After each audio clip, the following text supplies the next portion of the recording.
I don't know what I was expecting, honestly. For those of you who don't know, Space Cop is a new film by Red Letter Media, the best channel on YouTube. So when I heard they were making a movie, I got very excited. Starring Rich Evans as Space Cop. He's the key to all of this. If we can get him working, because he's a funnier character than we've had before. This is based on a concept Mike and Rich had years ago, and now they had actual money to make a movie for it. Now, since I paid $17 for it, I'm gonna judge this movie as a real movie. If paying $17 for it doesn't make it a real movie, I don't know what does. So, oh god.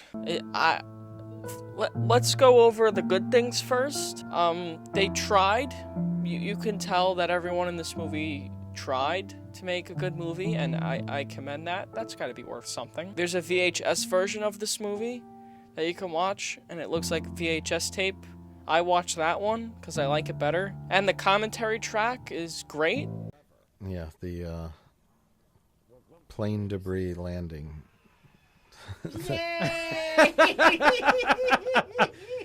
The funny part is he was working on that shot literally on 9/11. Oh, that's right, yeah. And it just was coincidence that he happened to be working on that shot on that day. Yeah. And people in his office were like, "What are you doing? You sicko." Yeah, like... All of the bonus features are great. I guess what I'm trying to say is everything is entertaining, but the movie itself. The movie gets better as it goes along. It really picks up when Mike Stoklasa shows up. Whenever Mike Stoklasa is on screen, the movie's fucking gold. You can't smoke in a police station? You can't beat a suspect? You can't forcibly make love to a woman against her own will? Jeez, this country really has gone down the tubes in the last 60 years, Space Cop. Rich Evans has his moments too, but he's such an awful actor. Not even in a funny way. Who stole the cookies from the cookie jar? I could solve that case. It was me. Cookies, yeah. You can see him just barely able to hold back his laughter in like every scene. So I guess this is the part where I say the movie's bad, because it is. Oh no. The problem is the movie is really boring.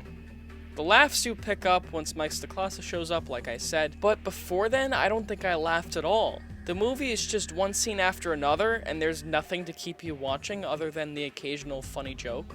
I don't even know if those scenes would be funny if I weren't already big fans of these guys.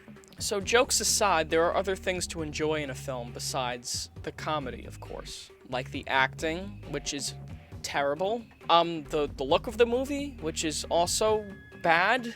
It's really cheap looking, and it's not part of the charm either. You can just tell they were really incompetent. How much effort does it take to set the exposure correctly on the camera?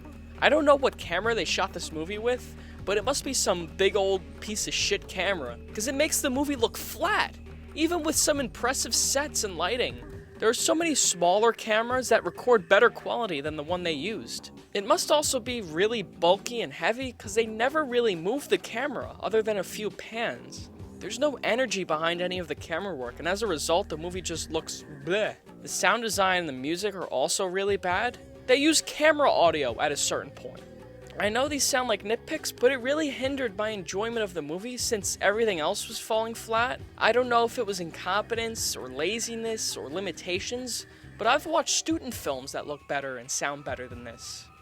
And those are free to watch on YouTube. As a fan of these guys, whenever Rich, Mike, and Jay are on screen together, it works really well. Why, right here, this is another piece of amazing futuristic technology. The boys at the precinct say this baby's state-of-the-art. I look through the magnetron here and I can see the pixels. And right now I'm filming Man. He's walking around the street corners. And right now I'm filming you, Space Cop. Say hi. Say hi to the kids back home. You're on television, Space Cop. You want to be in my rap video? I'm filming the Man now. Oh my god. I'm filming the Space Cop now. Now I'm filming the Man now. If you're a fan of these guys, I would recommend watching it when the price drops, which it will.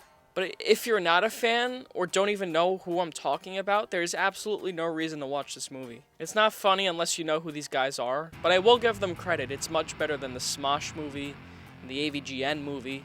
Most positive reviews of this movie are like joke reviews, People are so biased they can't review the movie honestly. I love the channel, and Mike Stoklas is a huge inspiration of mine. I wrote a fucking paper about him. But this movie is just awful. If you want to use the excuse and say, oh, it's just a dumb comedy, or it was cheap to make, so what did you expect? Then fine. If you want to say, oh, this movie's just for the fans, then fine. But then how does that make this any better than the Smosh movie? If Mike and Jay are filmmakers, then they would listen to some constructive criticism the fans have given them. Then when they make their next movie, they can take what they learned and use it to make a masterpiece. If everyone gives them money and just says, oh, the movie is great, even if it isn't, they'll just keep making movies of the same quality. I've seen plenty of movies made for less money than this, and they're more interesting and funny than this one. If this movie were free on YouTube, I wouldn't mind how awful everything looks. Or even if it was inventive or interesting, really funny, I wouldn't be criticizing it the way I am. They've got to polish their scripts a little and fix the technical stuff. The effects are fun, and they clearly are a labor of love. But there's only so much you can do in post-production when the footage looks this fucking awful. Get some new cameras or invest some money into a cinematographer who can make the movie look like a movie and not a cheap internet video. There are tons of them out there, and there's probably tons that would love to work for you. So yeah, I'm sorry if this review's too harsh for you, but that's honestly how I felt at the end of it. Great commentary track, great bonus features, and overall I don't mind spending $17 on this, because I love giving Red Letter Media my money, because they've been entertaining me since I was 12. If you found it funny or you found something to like in it, good for you. But I just can't help but feel a lot of resources and time and effort were just wasted. Especially Patton Oswalt, who was given nothing to do. Literally nothing. It's a schlock fest of epic proportions, and it's not the good kind. It's the kind of movie they destroy on Best of the Worst. So yeah, that's the review. Leave your hate-fueled, biased comments below.